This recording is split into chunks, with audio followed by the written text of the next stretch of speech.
Segundo livro das Crônicas, capítulo 33. O reinado de Manassés de Judá. Manassés tinha 12 anos de idade quando se tornou rei de Judá. Ele governou 55 anos em Jerusalém. Manassés pecou contra Deus, o Senhor, seguindo os costumes nojentos das nações que o Senhor havia expulsado da terra conforme o povo de Israel avançava. Ele construiu de novo os lugares pagãos de adoração que Ezequias, o seu pai, havia destruído. Construiu altares para a adoração do deus Baal, fez postes da deusa Azerá e adorou as estrelas. Construiu altares pagãos no templo onde, conforme o Senhor tinha dito, ele devia ser adorado para sempre. Nos 2 pátios do templo, Manassés construiu altares para a adoração das estrelas. Queimou os seus filhos em sacrifício no vale de Ben-Hinom, fazia adivinhações, praticava magia e feitiçarias e consultava adivinhos e médios. Pecou muito contra Deus, o Senhor, e fez com que ele ficasse irado. Manassés colocou uma imagem esculpida da deusa Azerá no templo, o lugar a respeito do qual o Senhor tinha dito a Davi e ao seu filho Salomão o seguinte: em todo o território das 12 tribos de Israel, escolhi este templo aqui em Jerusalém para ser o lugar onde serei adorado para sempre. E se o povo de Israel obedecer a todos os meus mandamentos e fizer tudo o que manda a lei que Moisés deu a eles, então eu não deixarei que sejam expulsos da terra que dei aos seus antepassados. Manassés levou o povo de Judá e os moradores de Jerusalém a cometerem pecados ainda piores do que aqueles cometidos pelas nações que o Senhor Deus havia expulsado da terra conforme o seu povo ia avançando. O arrependimento de Manassés. O Senhor Deus falou com Manassés e com o seu povo, mas eles não lhe deram atenção.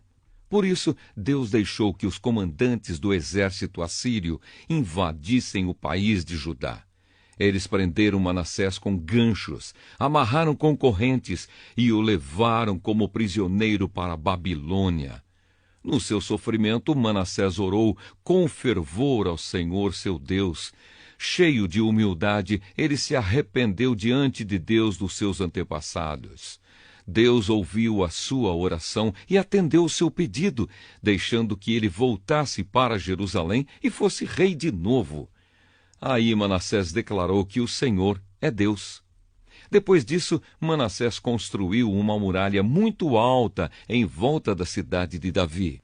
A muralha começava no vale que ficava a oeste da fonte de Giom, continuava na direção norte até o portão do Peixe e passava ao redor da parte da cidade chamada Ofel. Manassés também colocou chefes militares no comando de todas as cidades de Judá que eram protegidas por muralhas. Ele tirou do templo as imagens dos deuses pagãos e o ídolo que havia colocado lá. Derrubou os altares que havia mandado construir no monte onde ficava o templo e em outros lugares de Jerusalém, e o jogou fora da cidade. Consertou o altar do Senhor, ofereceu nele ofertas de paz e ofertas de gratidão e ordenou ao povo de Judá que adorasse o Senhor, o Deus de Israel. O povo continuou a oferecer sacrifícios nos altares pagãos, mas os oferecia somente ao Senhor, seu Deus. A morte de Manassés. Todas as outras coisas que Manassés fez, a sua oração a Deus e as mensagens dos profetas que falaram com ele em nome do Senhor, o Deus de Israel, tudo isso está escrito na história dos reis de Israel. A oração de Manassés, a resposta de Deus e todos os pecados que Manassés cometeu antes de se arrepender, isto é, a adoração de ídolos, os lugares pagãos de adoração que construiu, os postes da deusa Azerá e as imagens que mandou fazer, tudo isso está escrito na história dos profetas. Manassés morreu e foi sepultado no jardim do palácio, e o seu filho Amon ficou no lugar dele como rei. O reinado de Amon de Judá. Amon tinha 22 anos de idade quando se tornou rei de Judá. Ele governou 2 anos em Jerusalém. Como Manassés, o seu pai, Amon pecou contra Deus, o Senhor. Ofereceu sacrifícios a todos os ídolos que o seu pai havia feito e os adorou. Mas ele não se arrependeu como seu pai. Pelo contrário, Amon continuou pecando cada vez mais. Os oficiais de Amon fizeram uma revolta contra ele e o mataram no palácio. Porém, o povo de Judá matou todos os que haviam feito a revolta contra Amon e pôs o seu filho Josias no lugar dele como rei. Segundo livro das Crônicas, capítulo 34. O reinado de Josias de Judá. Josias tinha 8 anos de idade quando se tornou rei de Judá. Ele governou 31 anos em Jerusalém. Josias fez o que agrada a Deus, o Senhor, seguiu o exemplo do seu antepassado, o rei Davi, e não se desviou nem para um lado nem para o outro. A reforma religiosa feita por Josias. No 8º ano do seu reinado, quando era ainda bem moço, Josias começou a adorar o Deus do seu antepassado Davi. E 4 anos mais tarde, começou a purificar a terra de Judá e a cidade de Jerusalém, destruindo os lugares pagãos de adoração, os postes da deusa Aserá e as outras imagens de pedra e de metal. Na presença dele foram derrubados os altares do deus Baal e ele mesmo quebrou os altares de incenso que estavam em cima deles. Quebrou também os postes da deusa Aserá e as outras imagens de pedra e de metal. Os esmigalhou até virarem pó e espalhou o pó em cima das sepulturas das pessoas que tinham oferecido sacrifícios a esses ídolos. Depois queimou os ossos dos sacerdotes pagãos nos altares onde eles haviam oferecido sacrifícios. Assim Josias purificou Judá e Jerusalém. Ele fez a mesma coisa nas cidades das tribos de Manassés, de Efraim, de Simeão e até de Naphtali, e nas ruínas ao redor daquelas cidades. Ele andou por todo o país de Israel, derrubando os altares, os postes da deusa Aserá e os outros ídolos, esmigalhando-os até virarem pó e quebrando todos os altares de incenso. Depois voltou para Jerusalém. O livro da lei é achado.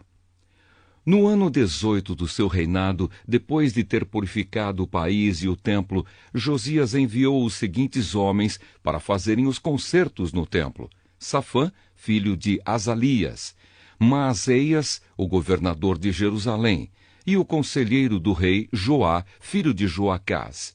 Eles foram falar com o grande sacerdote Ilquias e lhe entregaram o dinheiro que os levitas tinham recebido e trazido ao templo. Esse dinheiro tinha sido dado por gente das tribos de Manassés e de Efraim e do resto do reino de Israel, e também por gente das tribos de Judá e de Benjamim e pelos moradores de Jerusalém. O dinheiro foi entregue aos homens que estavam encarregados dos concertos, e estes o usaram para pagar os trabalhadores que estavam reconstruindo e consertando o templo. Deram o dinheiro aos carpinteiros e aos construtores para comprarem pedras trabalhadas e madeira para as vigas e para os outros concertos que deviam ser feitos nos edifícios que os reis de Judá haviam deixado cair aos pedaços. Os trabalhadores eram honestos em tudo, e os seus chefes eram 4 levitas: Jaate e Obadias, do grupo de Merari, e Zacarias e Mesulã, do grupo de Coate. Eles eram chefes também dos guardas dos portões e de todos os outros homens que trabalhavam no templo. Todos os levitas sabiam tocar bem instrumentos musicais e alguns deles eram escrivães, outros eram fiscais e outros eram guardas dos portões. Enquanto entregavam o dinheiro que havia sido dado para o templo, Ilquias achou o livro da lei de Deus, a lei que o Senhor tinha dado por meio de Moisés. Ilquias disse a Safã, o escrivão: "Achei o livro da lei aqui no templo." E deu o livro a Safã. Este o levou ao rei e prestou o seu relatório, dizendo: "Nós, seus servidores, fizemos tudo o que o Senhor mandou. Pegamos o dinheiro que estava no templo e o entregamos aos trabalhadores e aos seus chefes." Safã disse também: Tenho aqui comigo um livro que Ilquias me entregou. E leu o livro em voz alta para o rei. Quando ouviu o que o livro dizia, o rei rasgou as suas roupas em sinal de tristeza. Então deu a Ilquias e a Aicã, filho de Safã, e a Abdom, filho de Micaías, e a Safã, o escrivão, e a Asaías, o servidor do rei, a seguinte ordem: vão consultar a Deus, o Senhor, por mim e por todo o povo de Israel e de Judá, a respeito dos ensinamentos deste livro. Deus está muito irado conosco, porque os nossos antepassados não obedeceram às ordens do Senhor, nem fizeram o que este livro manda. Então Ilquias e os homens que o rei tinha enviado foram falar com uma profetisa chamada Ulda, que morava no bairro Novo de Jerusalém. O marido dela, que se chamava Salum, filho de Tikvá e neto de Arás, era um encarregado da rouparia do templo. Eles contaram a Ulda o que havia acontecido, e ela lhes disse que voltassem e dessem ao rei a seguinte mensagem de Deus: eu, o Senhor, o Deus de Israel, vou castigar a cidade de Jerusalém e todo o seu povo com todos os castigos escritos no livro que foi lido para o rei de Judá. Eles me abandonaram e têm oferecido sacrifícios a outros deuses, e assim me fizeram ficar irado por causa de todas as coisas que têm feito. A minha ira se acendeu contra Jerusalém e não vai se apagar.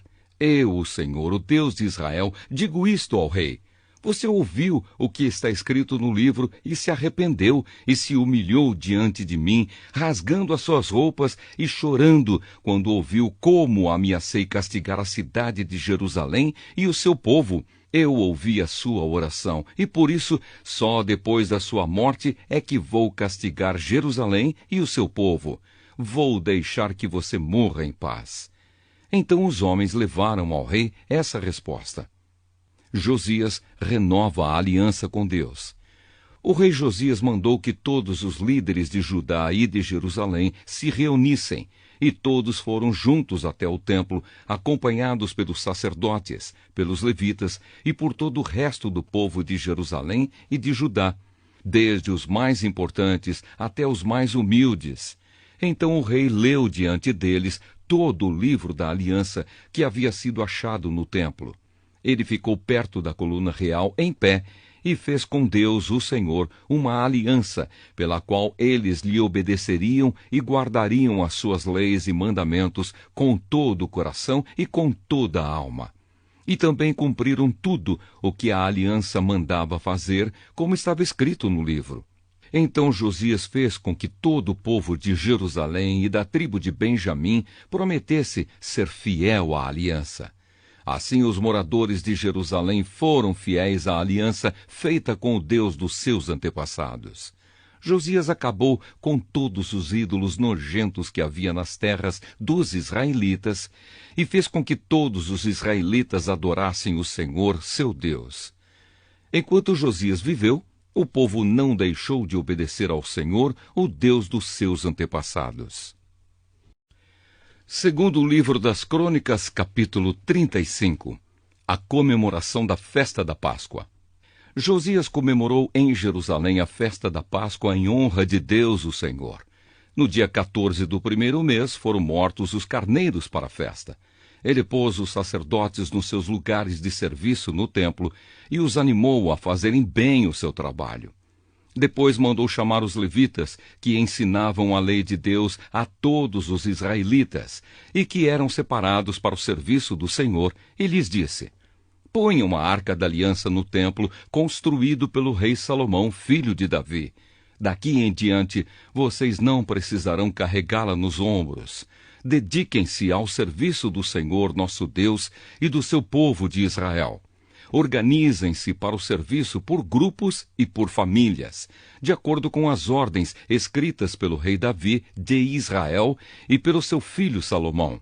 Os grupos devem ser organizados de acordo com os grupos de famílias do nosso povo, a fim de que haja um grupo de levitas à disposição de cada grupo de famílias. Matem os carneiros para a Páscoa, purifiquem-se e preparem a festa a fim de que os seus irmãos, os outros israelitas, comemorem a Páscoa de acordo com as ordens que Deus nos deu por meio de Moisés. Do seu gado e dos seus rebanhos, o rei Josias deu ao povo os animais para a festa da Páscoa, 30.000 carneiros e cabritos e 3.000 touros. As autoridades também deram ofertas ao povo, aos sacerdotes e aos levitas, e Ilquias, Zacarias e Jeiel, os administradores do templo, deram aos sacerdotes 2.600 carneiros e cabritos e 300 touros para os sacrifícios da Páscoa. Os chefes dos levitas, Conanias, os seus irmãos Semaías e Netanel, e também Asabias, Jeiel e Josabade, deram aos levitas 5.000 carneiros e cabritos e 500 touros para a Páscoa. Quando tudo estava pronto para a festa, os sacerdotes foram para os seus lugares e os levitas se juntaram em grupos, de acordo com o que o rei havia ordenado. Aí foram mortos os carneiros e os cabritos.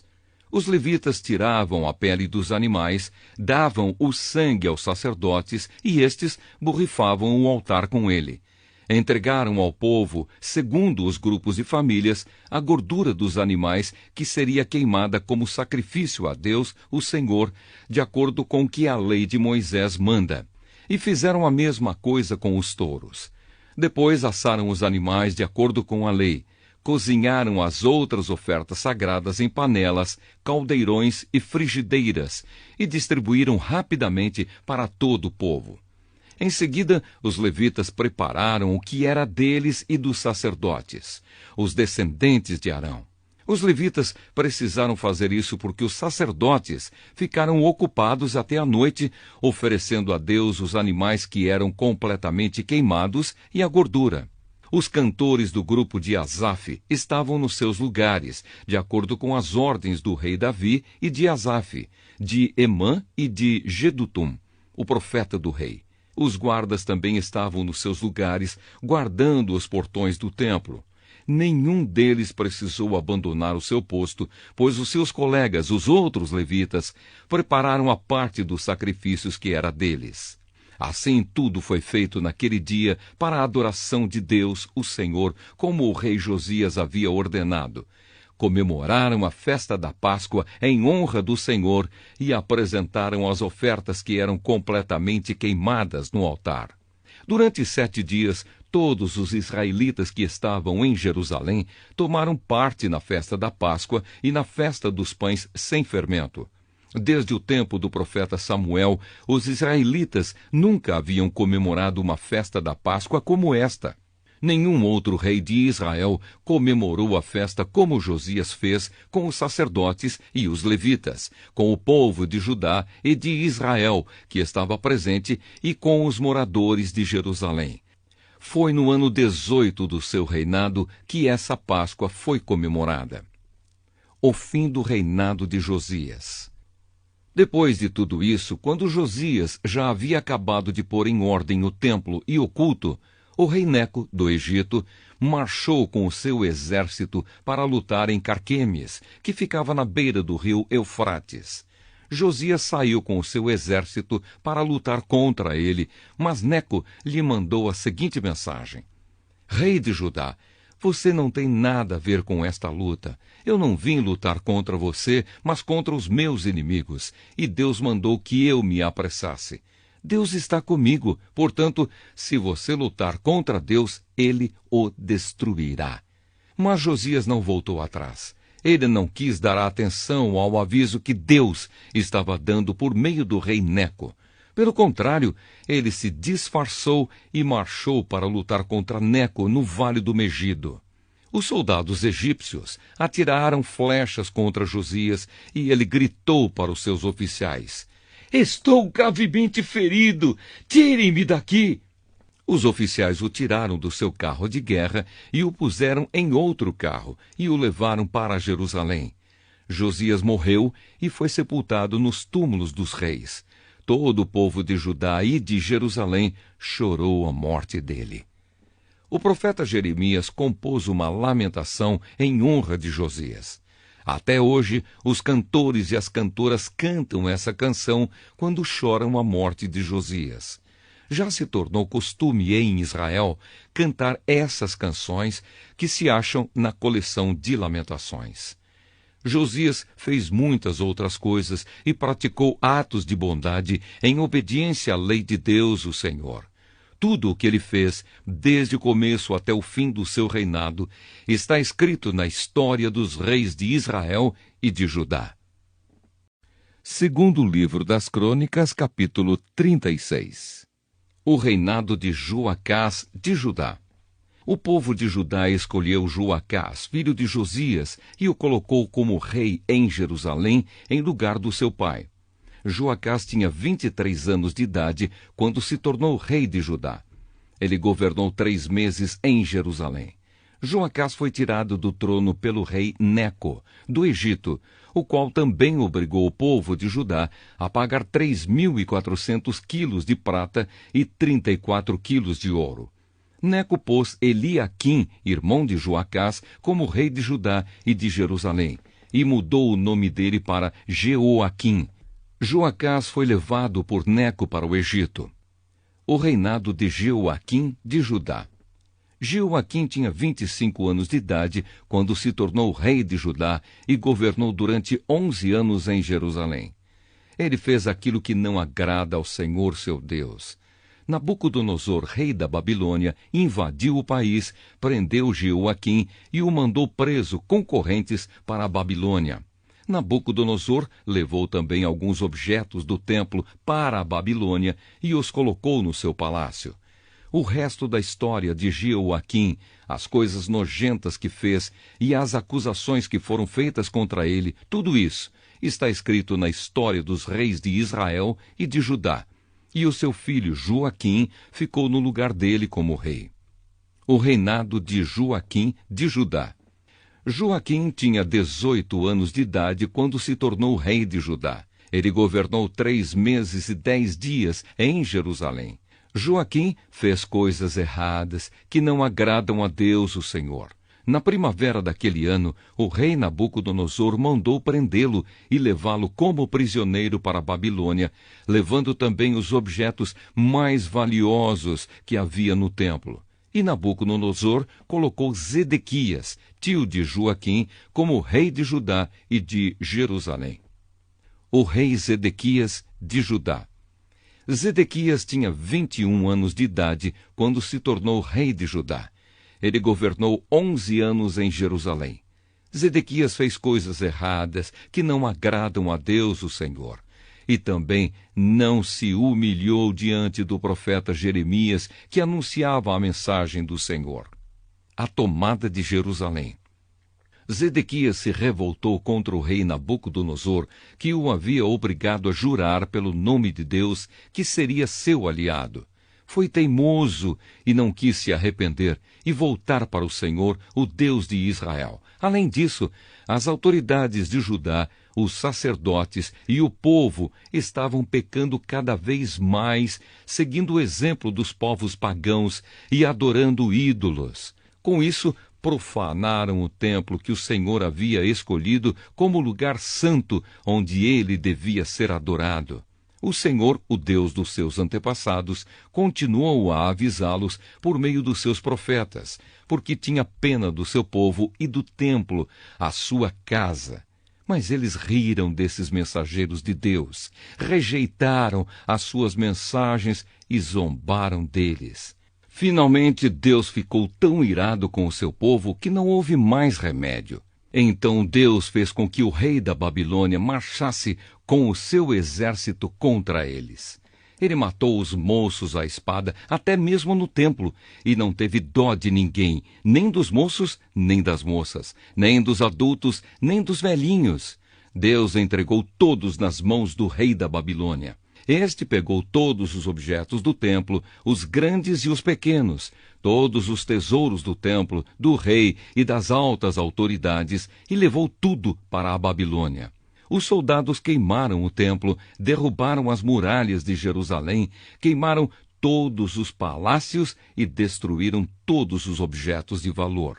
Os moradores de Jerusalém que não foram mortos foram levados como prisioneiros para a Babilônia, onde se tornaram escravos do rei e dos seus descendentes, até que o reino da Pérsia começou a dominar. Assim se cumpriu o que o Senhor Deus tinha dito pelo profeta Jeremias. O país ficará em ruínas 70 anos, e durante todo esse tempo a terra vai guardar os seus sábados e descansar. O decreto de Ciro. No primeiro ano do reinado de Ciro, rei da Pérsia, cumpriu-se o que o Senhor Deus tinha dito pelo profeta Jeremias. O Senhor tocou no coração de Ciro, e este ordenou que fosse comunicado em todo o seu reino por escrito e também por meio de leitura em público este decreto. Eu, Ciro, rei da Pérsia, declaro o seguinte: o Senhor, o Deus do céu, me fez governador do mundo inteiro e me encarregou de construir para ele um templo em Jerusalém, na região de Judá. Eu ordeno que todos vocês, que são o seu povo, vão a Jerusalém e peço que Deus esteja com vocês.